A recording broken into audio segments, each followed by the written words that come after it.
Okay, it's 5 after. Let's go ahead and get started.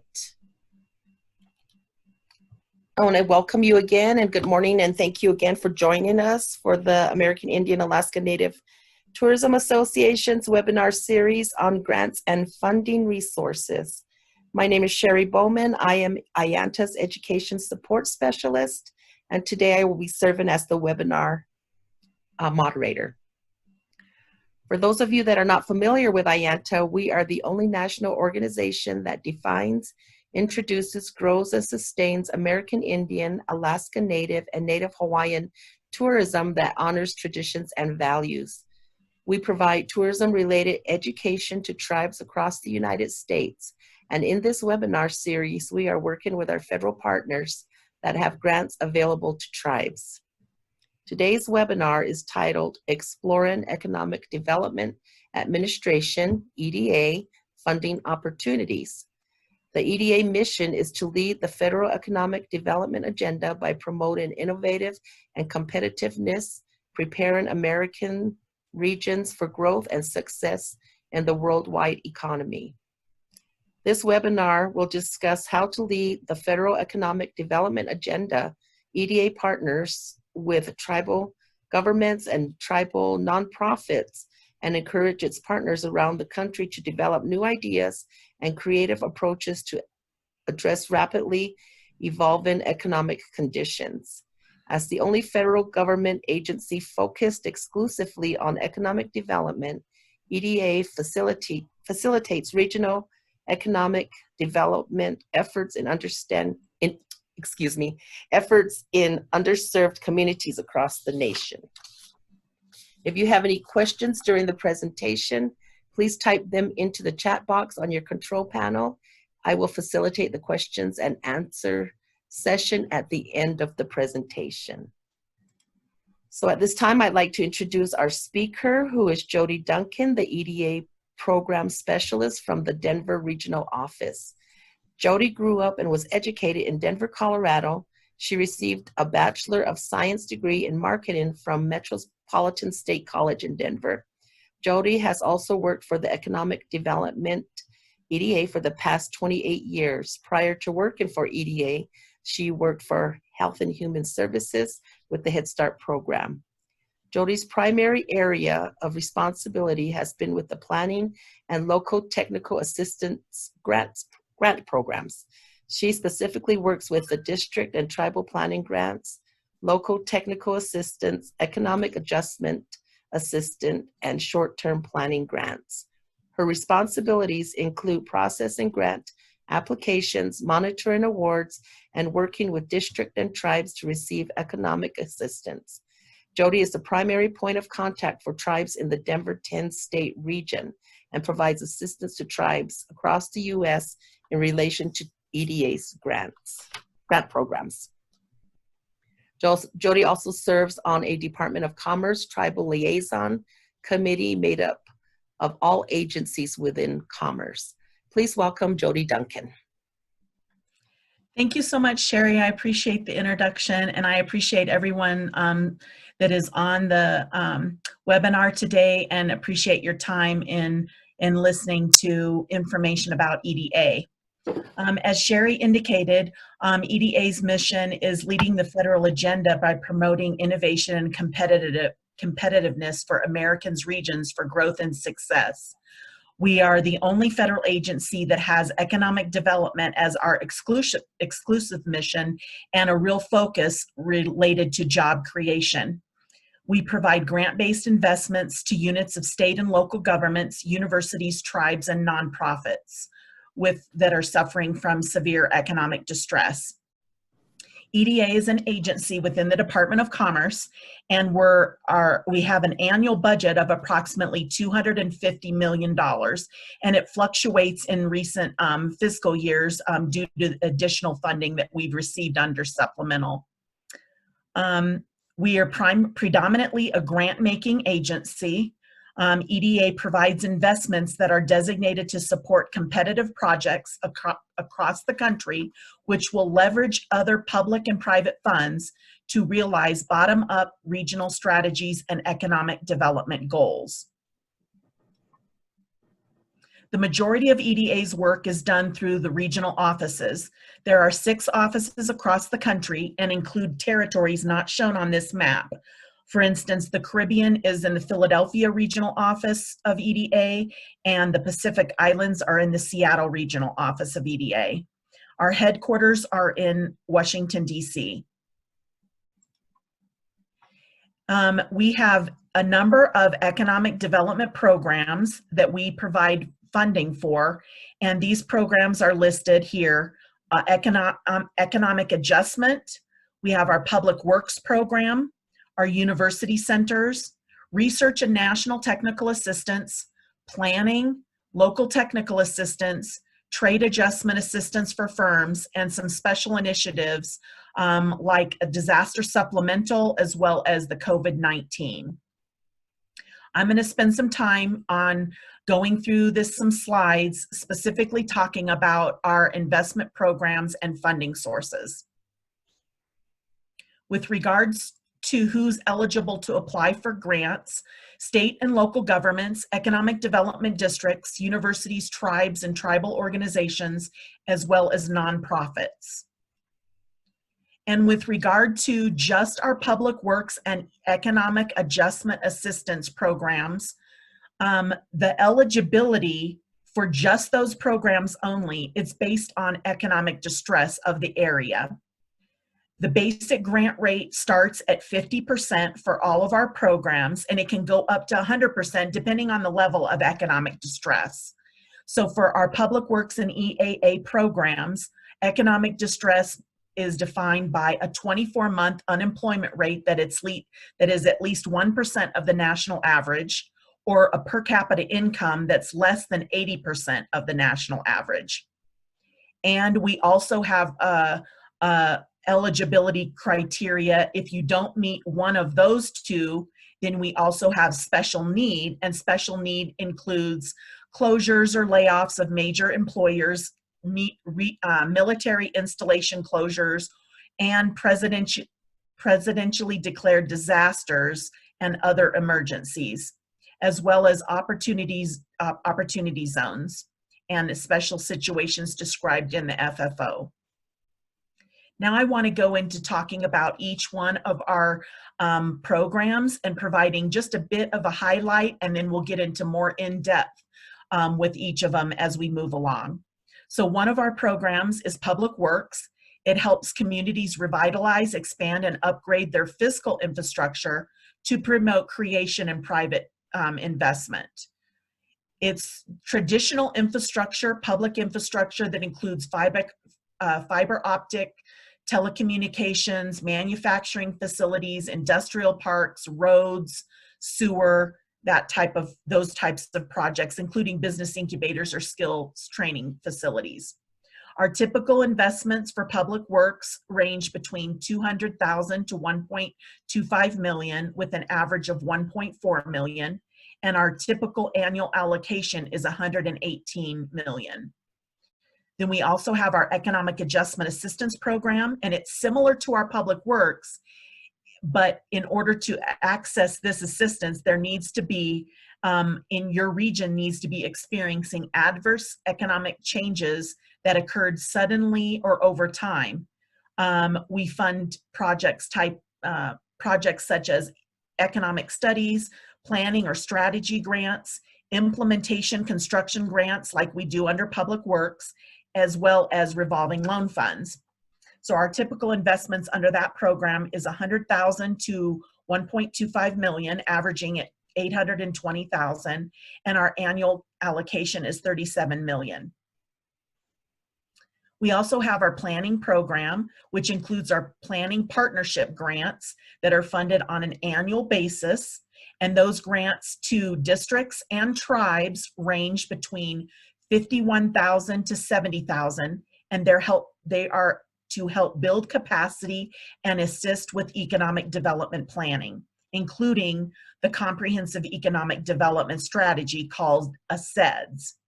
The annual allocation that we receive is $33 million under that program, and that also includes our short-term planning funds.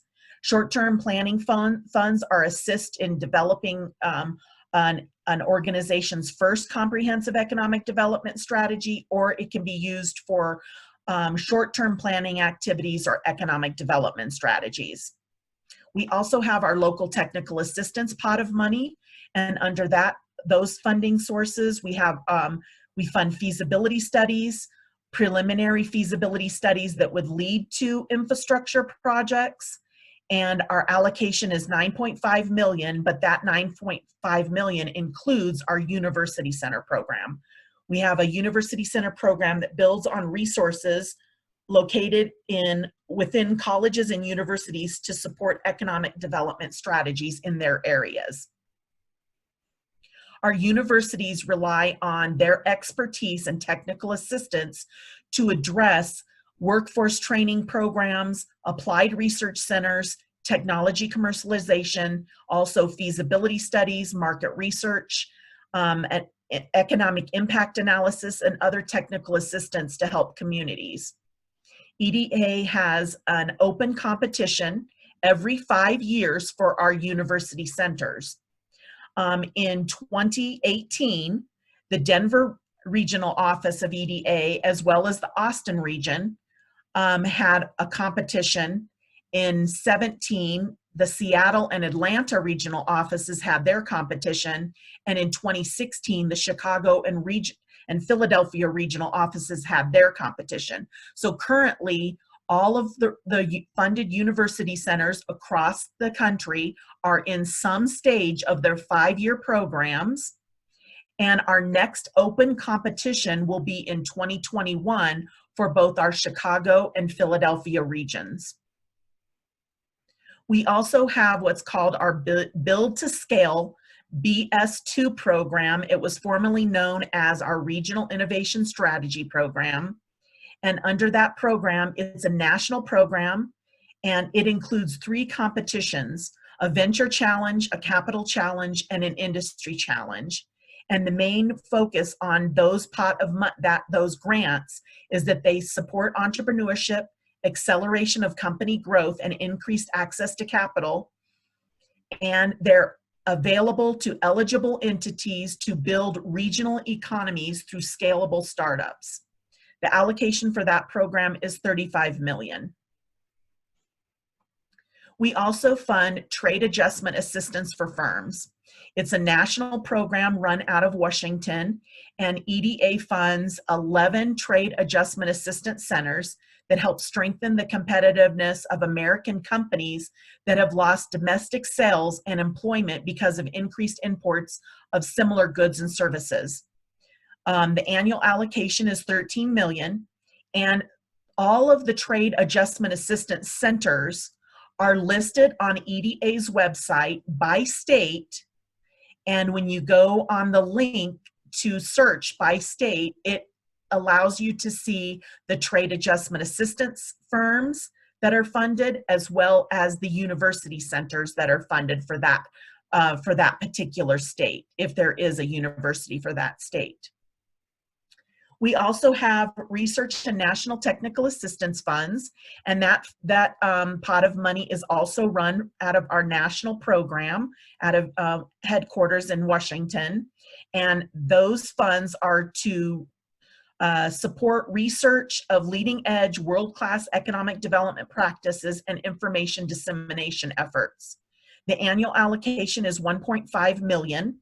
And typically, EDA will identify research or grants that would be beneficial to our stakeholders as a whole, and we will issue a NOFA with regard to the research and national technical assistance for applicants to apply to do that research that will benefit a number of applicants and stakeholders across our U.S.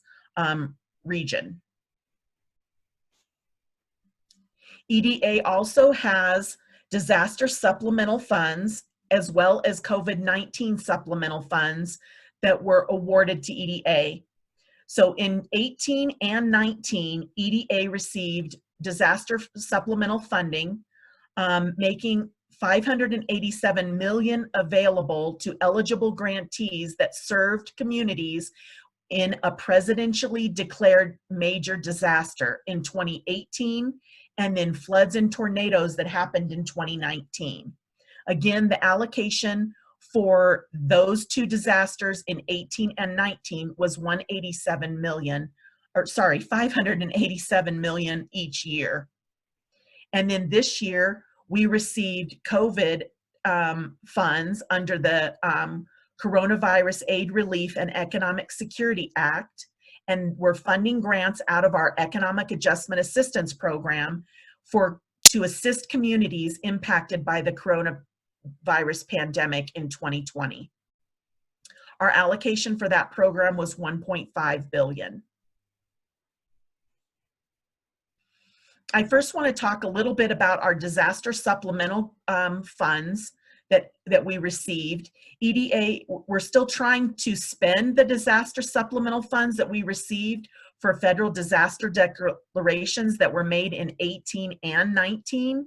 So I want to provide a bit more information in the next several slides about the disaster supplemental funds, because EDA still has received disaster supplemental funds pretty much on a consistent basis.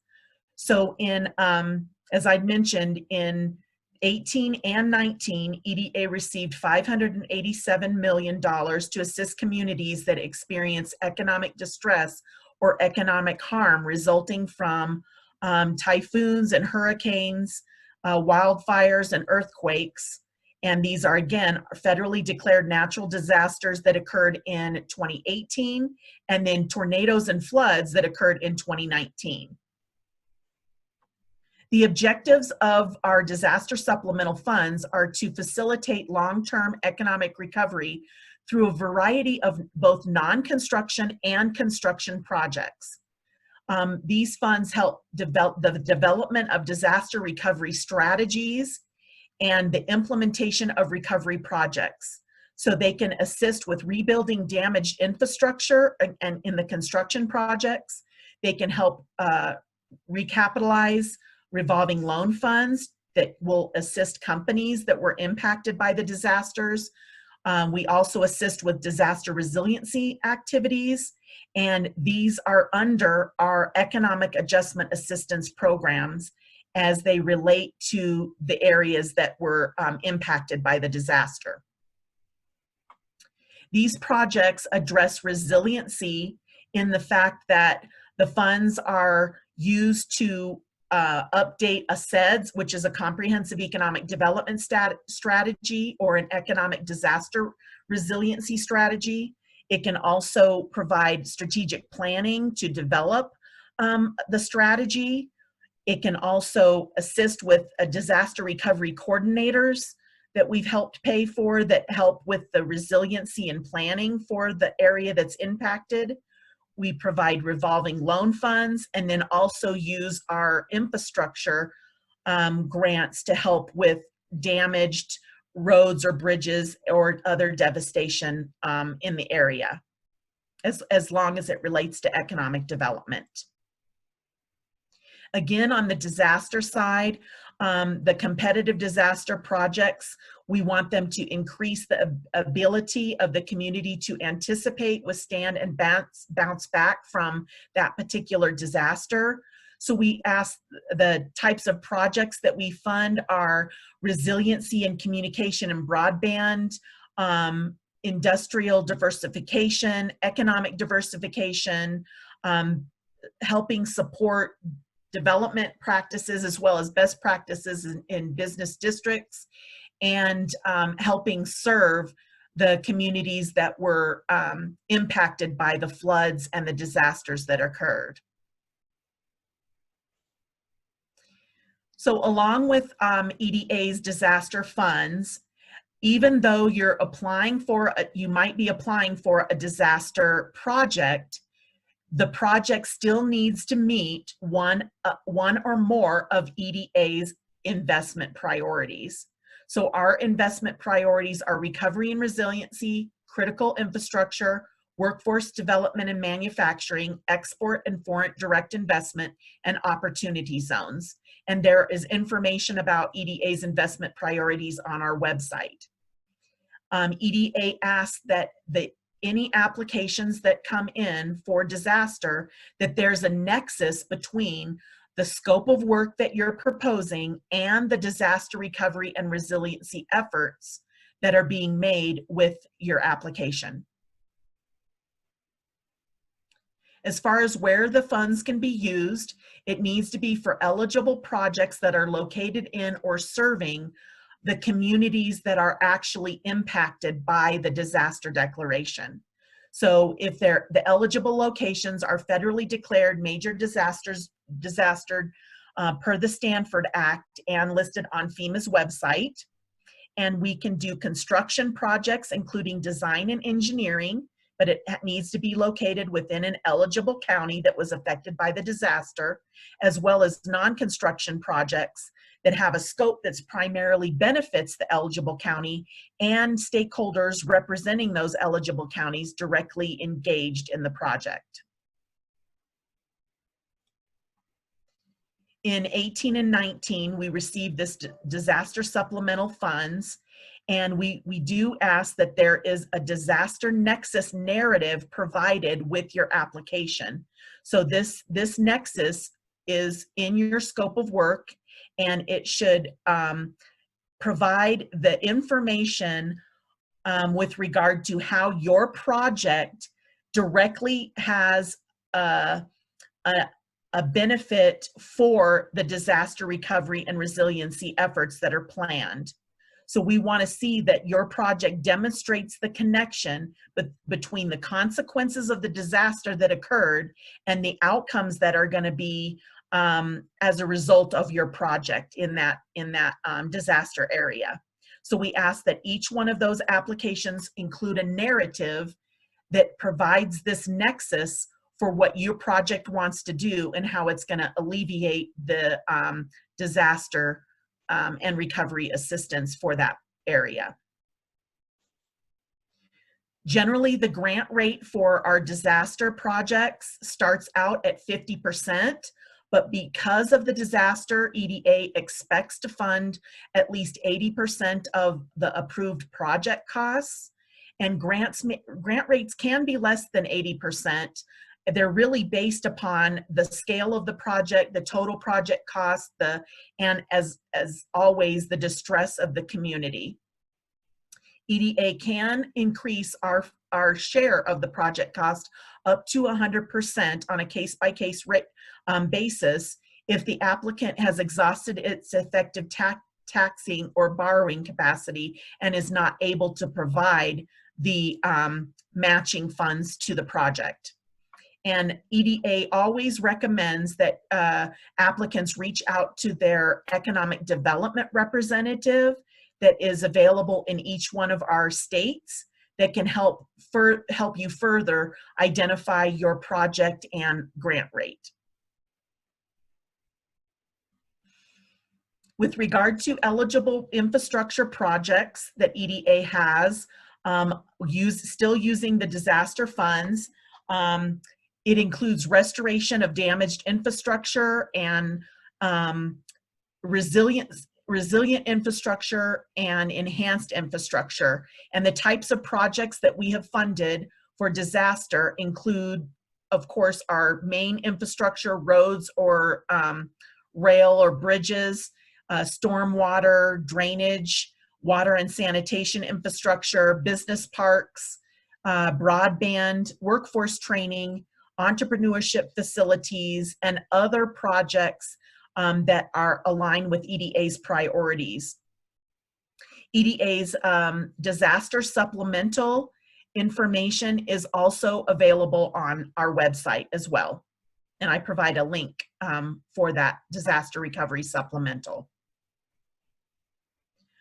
I wanted to show you a few examples of our disaster resiliency projects.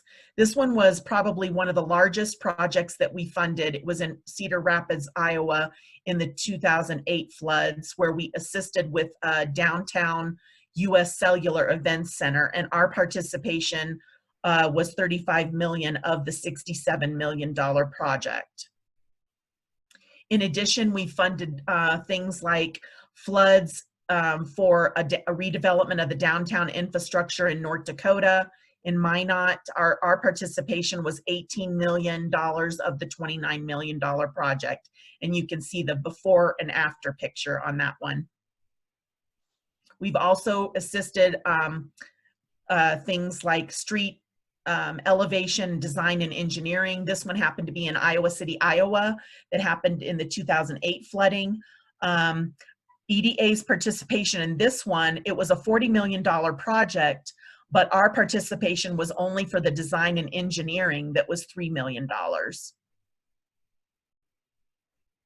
EDA also has participated in the St. Louis port in St. Louis, Missouri, a trestle in Lewistown, Montana, the Franklin Technology Center in Joplin, Missouri, a water pump in Iowa in Waterloo, and a port authority in Perryville, Missouri. So these are just some examples of projects and types of projects that we funded. We've also funded Joplin, Missouri, that had a tornado that came through. We also funded Estes Park that had flooding, and Cedar Rapids in Iowa for their downtown area. We've also funded roads and bridges, infrastructure, roads that are going into industrial parks, and also trestles, a trestle example in Lewistown, Montana. So these are just some of the disaster resiliency projects that EDA has funded. Some valuable website and information regarding the 19 disaster fund supplemental NOFO is on EDA's website, as I had mentioned before. And we also provide the FEMA website for you to verify counties that were declared for the 2019 disaster areas.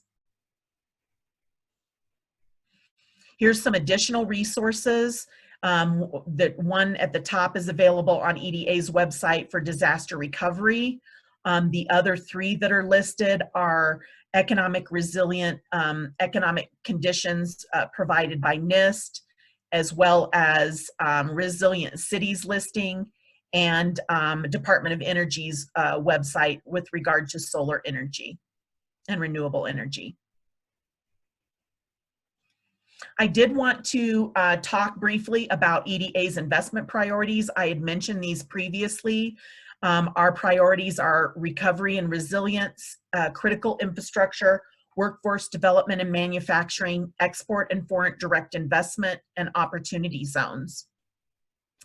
And for each one of EDA's programs and applications that come in, EDA asks that you, with your application, address how your project is consistent with one or more of EDA's investment priorities.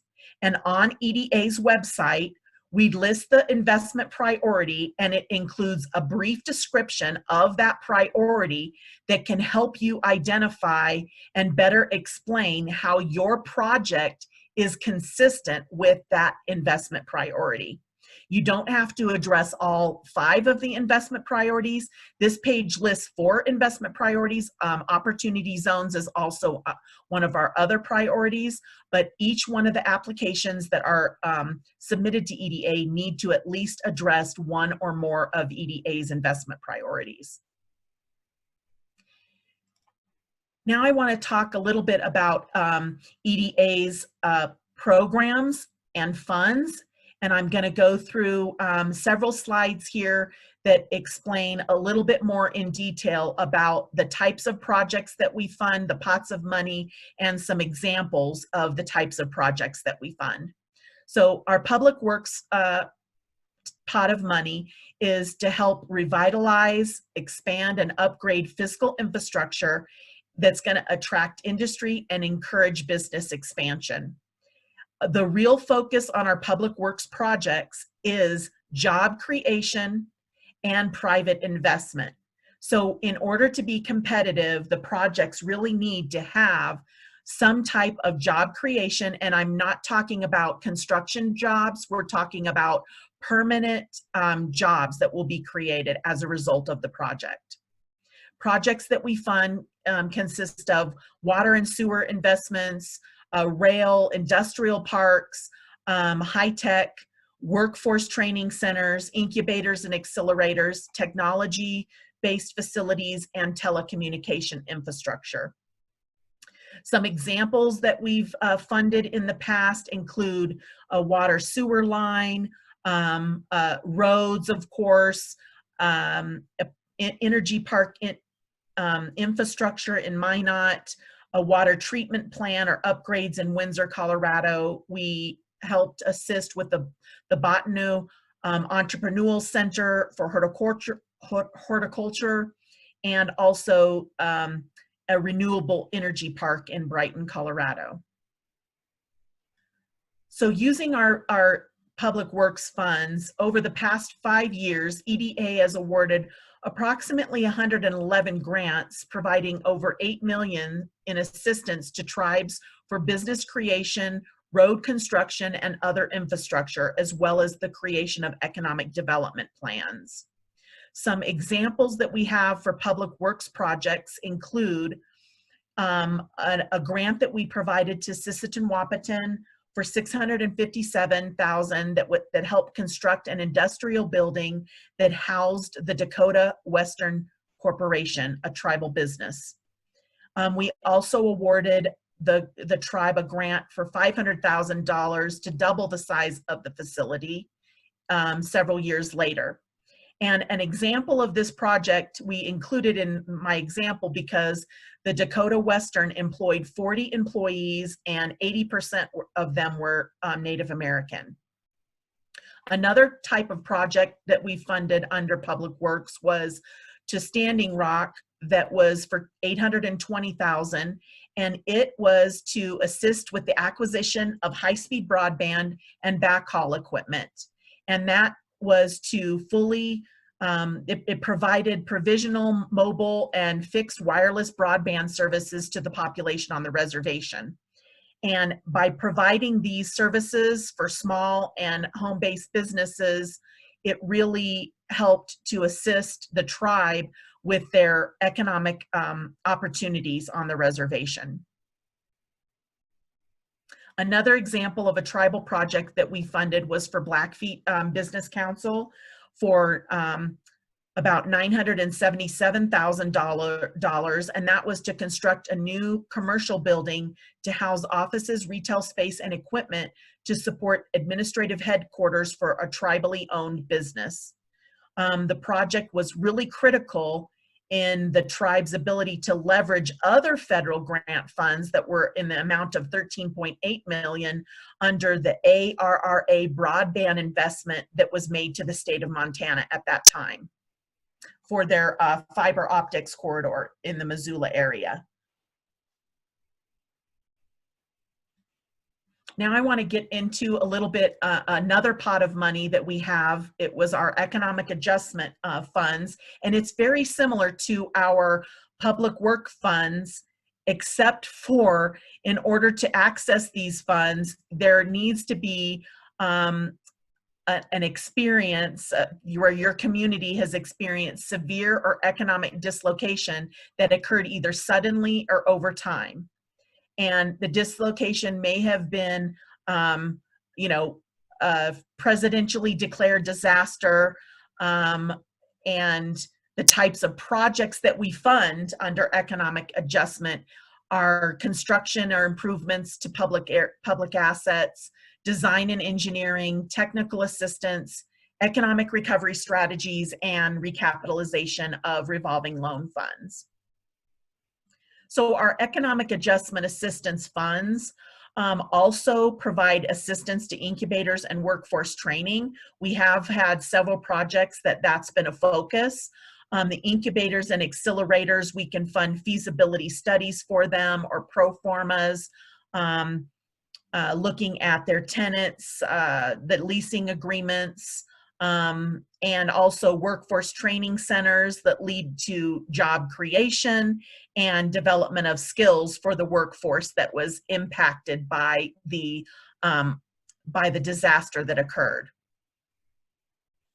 Some examples of economic adjustment projects that we have funded have been industrial trade buildings, wind tech training centers and towers, robotics laboratories, industrial maintenance technology buildings, and a MET training center in St. Louis.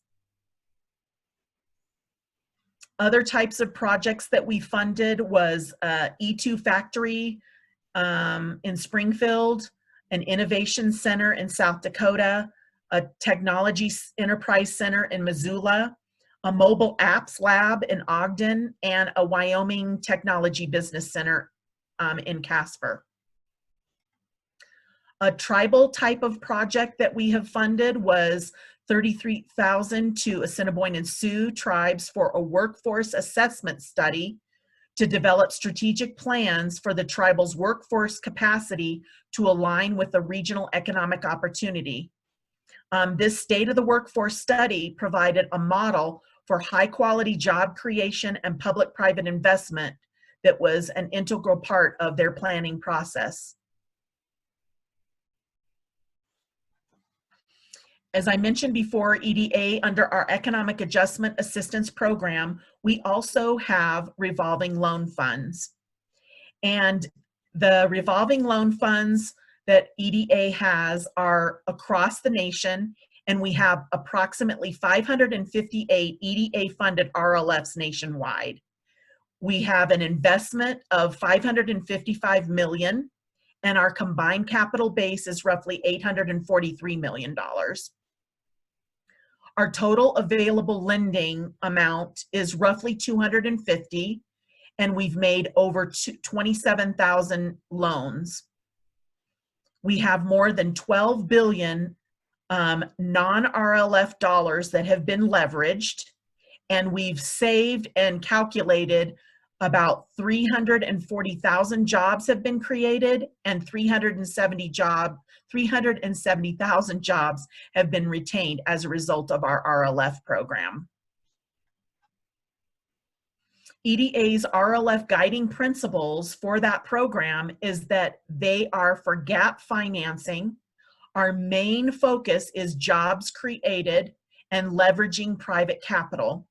We want to provide with those RLF funds working capital, startup expansion and retention for our loan applicants, and the use of the RLF income can also be provided for administrative cost of the individuals that have, I shouldn't say individuals, the grantees that have revolving loan funds. EDA's RLF program is a little bit different than some other RLF programs that might lose their identity. EDA's RLF program remains, the federal identity remains in perpetuity. So after the funds are loaned out, it still remains to be an EDA revolving loan fund, and the applicants still have to report on that revolving loan fund.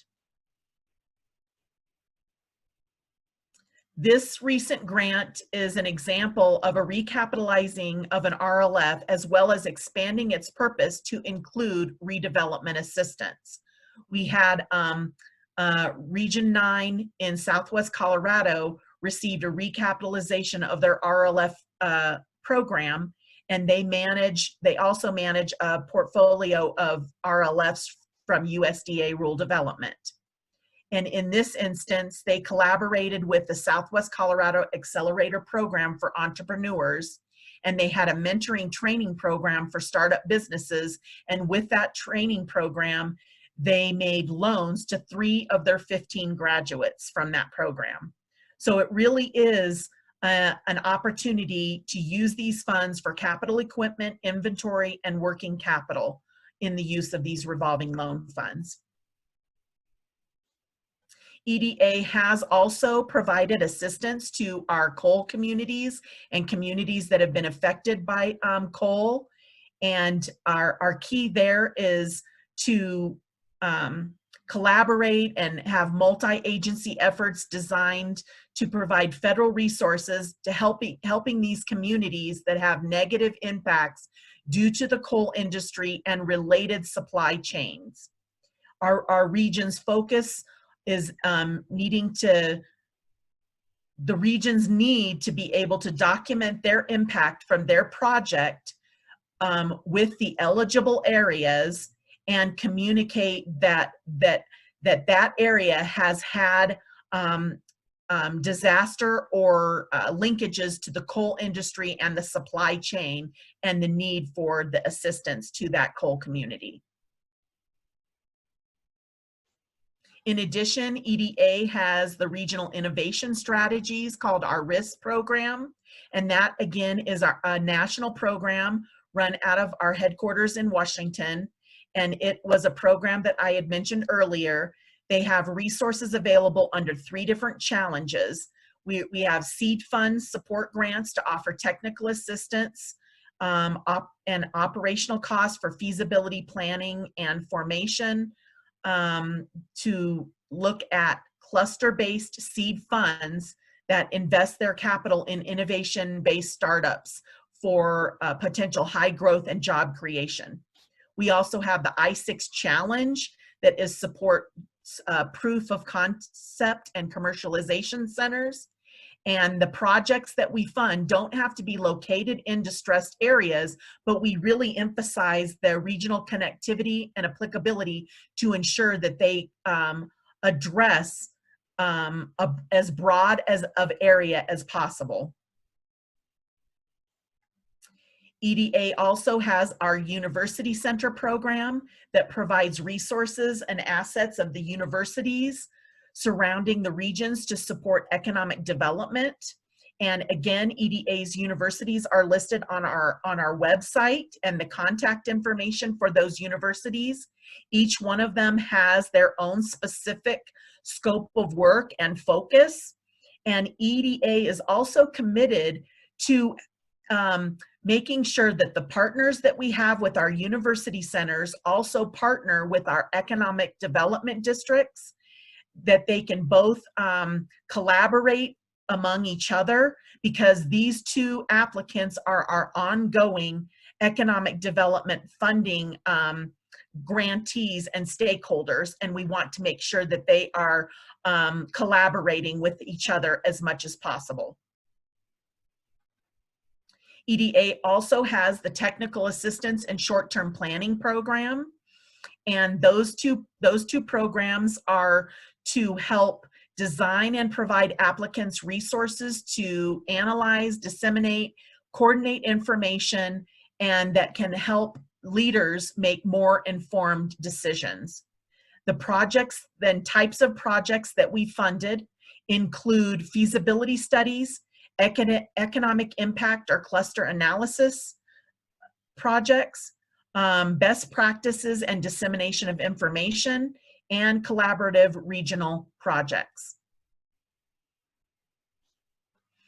EDA also has our planning partnership program. And this is a map of the US. We fund a lot of economic development districts and tribes on an ongoing basis. They're considered to be our partnership planning grantees. And those grantees convene and lead regional partners. They develop regional plans as part of their scope of work. They implement initiatives identified in their comprehensive economic development strategies. They evaluate their progress towards completing those strategies, and they update those plans on an annual basis. In 2016, EDA also funded projects that supported Promise Zone activities, and here are a couple examples of tribal projects that were funded in Promise Zone areas. For Pine Ridge, we funded a water treatment study, a feasibility study for organic gardening and livestock, and a comprehensive economic development strategy. And in addition, we also funded the Promise Zones with Turtle Mountain and Spirit Lake, which were 2 of the Promise Zones that joined their applications together. They were unlike any of the other Promise Zones across the nation. They were 2 tribes that came together to join the 2 Promise Zone areas together, and they received funding from EDA by getting Promise Zone coordinators for each tribe. So I also want to talk about EDA's funding, supplemental funding that was provided this year Under the CARES Act, EDA received $1.5 billion in funding for the CARES Act applications. We published our NOFO on May the 7th, and we began taking applications. It's not even been a month yet since we published our NOFO. It's under our Economic Adjustment Assistance Program. It's the most flexible program that we have. It's designed to support economic needs and priorities of local and state regional stakeholders. And using the CARE Act funds, EDA is going to make grants to provide a wide range of financial assistance to eligible entities, including tribal groups, as they work to prevent, respond to, and recover from the impacts of the coronavirus pandemic. Under the EDA CARES Act, we received $1.5 billion, and those funds are going to be under our Economic Adjustment Program, which is our flexible program for providing a number of grants. After taking into account the implementation and oversight costs, we will end up awarding $1.46 billion in grants to assist communities in responding to and recovering from impacts of the coronavirus pandemic. The supplemental funds are available for a limited time, and all the awards must be made within 2 years and no later than by September 30th of 2022. EDA made the CARES Act funds available under an addendum to our 2020 Public Works and Economic Adjustment NOFO. So if you go onto EDA's website and look at that NOFO, that addendum is essentially the last 6 pages of the NOFO. And it explains that EDA is basically awarding grants under 2 parallel processes. We're going to award grants using our competitive process, and for our competitive awards, that procedure is the same procedure that we would award grants under our PWEDA NOFO for EDA. And certain specific rules and conditions apply, and your project needs to be directly associated with the pandemic and the recovery from the COVID. In addition, we're also going to award a number of grants under a non-competitive process that is only being by invitation only being granted to EDA existing grant recipients.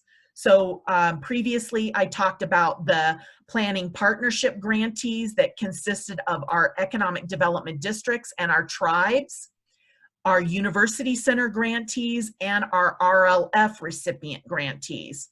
So those 4 types of grantees received by invitation only an application to EDA to apply for COVID economic adjustment assistance relief funds.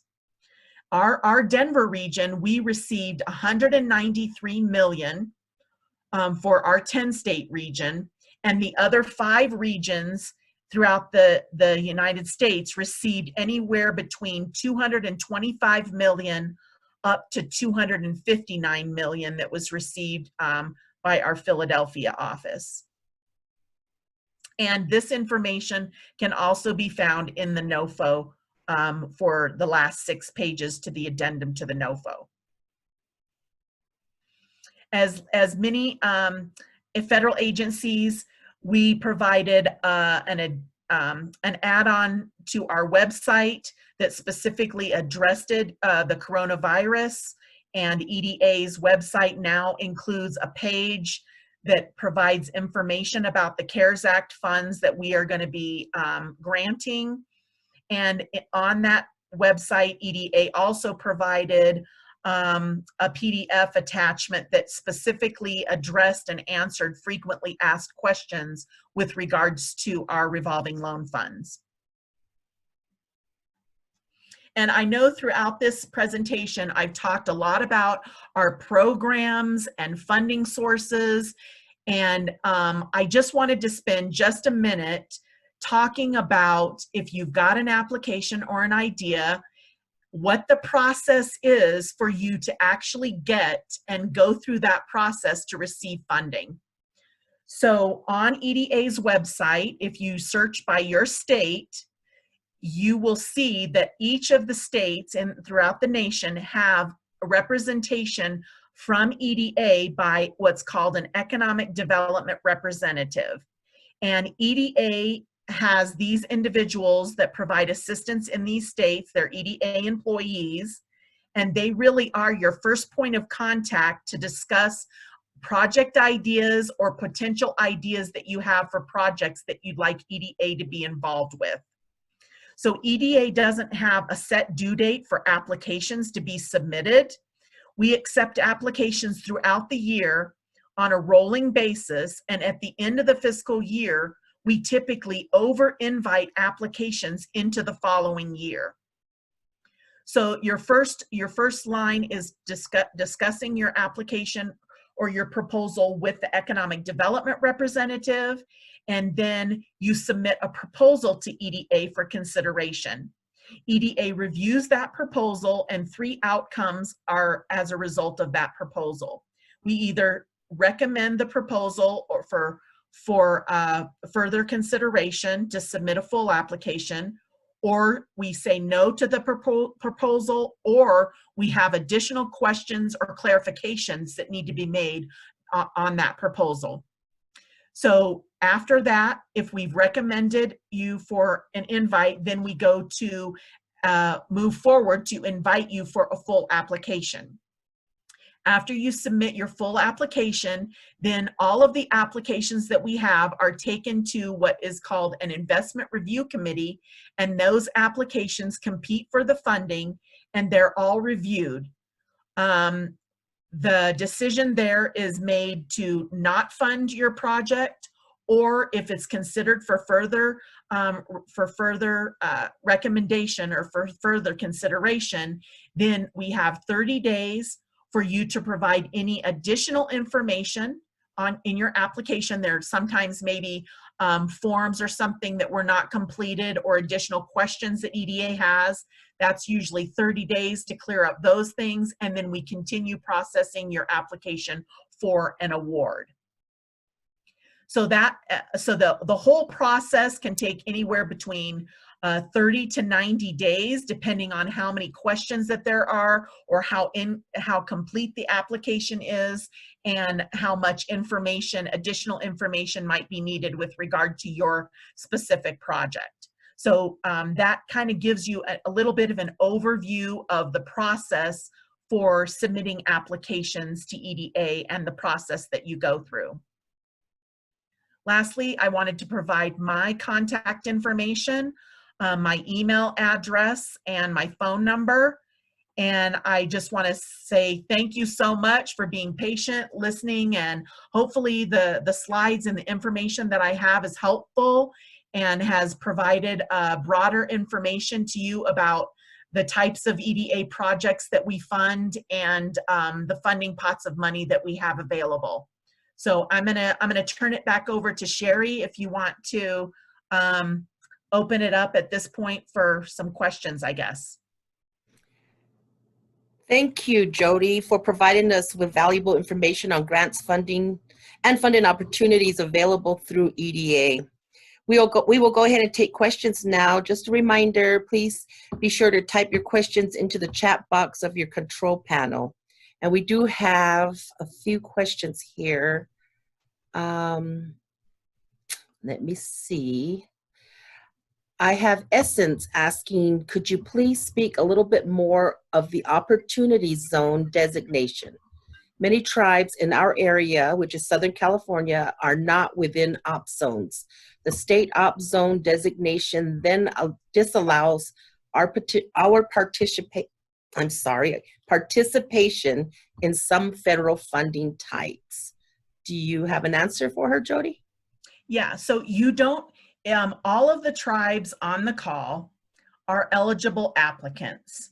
And usually you're eligible for a higher grant rate because of the distress on the reservation. You don't have to be an identified opportunity zone in order to get and seek money from EDA.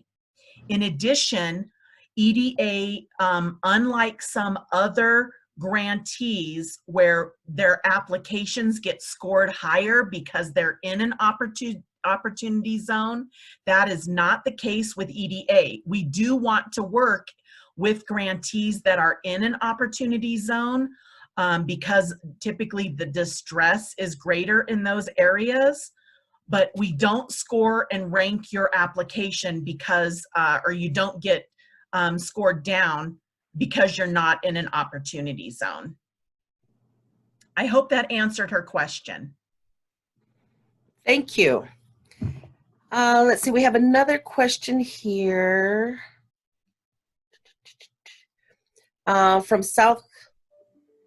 Sauta is the last name, I believe. It says, my tribal community doesn't have water treatment centers. I'm a grant writer. Can I write for my tribe? So there is a lot of grant writers that the tribe either employs. Typically it's grant writers or consulting firms that tribes employ to seek funds if they don't have a planning department or a small tribe. They'll consult with and obtain a consultant that has grant writing experience. And yes, the grant writers typically do, that's their main responsibility, is seeking out grants through federal agencies to help assist with either economic development related projects and a variety of other types of projects specifically for the tribe. And in those cases, a lot of times, if you're writing a grant, you're doing it on behalf of the tribe and it'll be coming from that particular tribe as the applicant. Okay, thank you for that answer. I don't believe we have any more. We do have one question from Terry Dahl asking if you can share the organic livestock project feasibility study from Pine Ridge. So maybe, yeah, I don't know if he wants Pine Ridge was looking at, and actually that project is still undergoing. They are still exploring the feasibility of developing an organic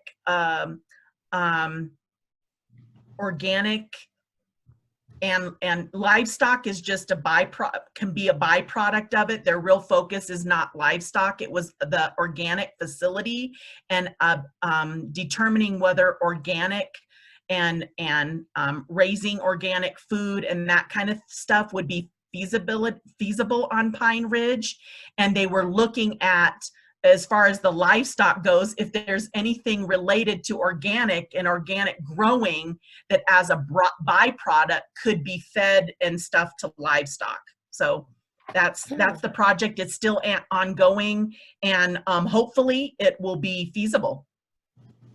Great.